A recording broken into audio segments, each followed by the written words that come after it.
उत्तराखंड का माना गांव, इसे अब तक आखिरी गांव के नाम से जाना जाता था, लेकिन अब ये देश का पहला गांव बन गया है। अब माना को नई पहचान मिली है। बॉर्डर रोड ऑर्गेनाइजेशन ने इस गांव में बीती सोमवार को भारत का प्रथम गांव माना का बोर्ड लगाया है। अक्टूबर 2022 में प्रधानमंत्री नरेंद्र मोदी ने माना के दौरे पर गए थे। मोदी जी ने कहा कि माना को देश का पहला गांव कहना चाहिए और भारत की सीमा पर स्थित हर गांव को यही कहना चाहिए। कहाँ है ये माना गांव?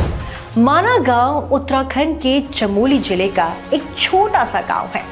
पहले इसे भारत का आखिरी गांव कहा जाता था, लेकिन अब इसे देश का पहला गांव कहा जाएगा। पीएम मोदी का मानना है कि सीमाओं पर बसा हर गांव देश का पहला गांव ही है। अब इसे नजरअंदाज नहीं किया जाएगा। ऐसा इसीलिए क्योंकि ये गांव भारत तिब्बत सीमा से बिल्कुल सटा हुआ है। कहा जाता है कि यहीं बैठकर वेद व्यास ने गणेश जी को महाभारत बोलकर सुनाई थी, जिसे गणेश जी ने अपने हाथों से लिखा था। अब हम जानते हैं माना गांव के कुछ रोचक तत्व के बारे में। इस गांव का नाम मणिभद्र देव के नाम पर माना पड़ा था। पौराणिक मान्यताओं के अनुसार यहाँ भारत का एकमात्र ऐसा गांव है जो धरती पर मौजूद चारों धाम में से सबसे ज्यादा पवित्र माना जाता है। इस गांव को शाप मुक्त और पाप मुक्त भी माना जाता है। इस गांव में भीम पुल भी बना है। माना जाता है कि इस पुल को भीम ने बनाया था। ये पुल असल में एक बड़ा सा पत्थर है जो सरस्वती नदी के ऊपर बना है।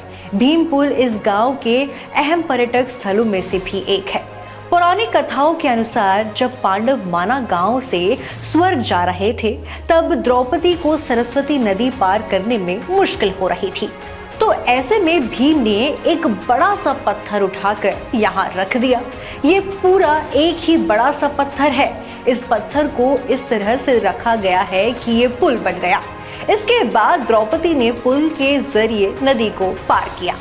कहते हैं कि इस गांव में जो भी आता है उसकी गरीबी दूर हो जाती है, क्योंकि इस गांव को शिव जी से आशीर्वाद मिला है।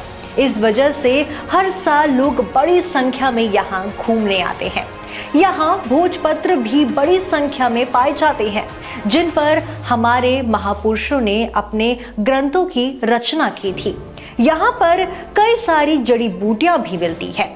शराब के बाद चाय यहाँ के लोगों का प्रमुख पेय पदार्थ है। यहाँ चावल से शराब बनाई जाती है और ये घर घर में बनती है। हिमालय क्षेत्र और जनजाति होने के कारण सरकार ने इन्हें शराब बनाने की छूट दे रखी है। तो आज के इस रिपोर्ट में बस इतना ही। देखते रहिए न्यूज़ रिपोर्टर लाइव। धन्यवाद। अगर आप हमारे चैनल पे नए हैं तो चैनल को सब्सक्राइब करें और साथ ही बेल आइकन को प्रेस करें ताकि उत्तराखंड की कोई भी अपडेट मिस ना हो पाए।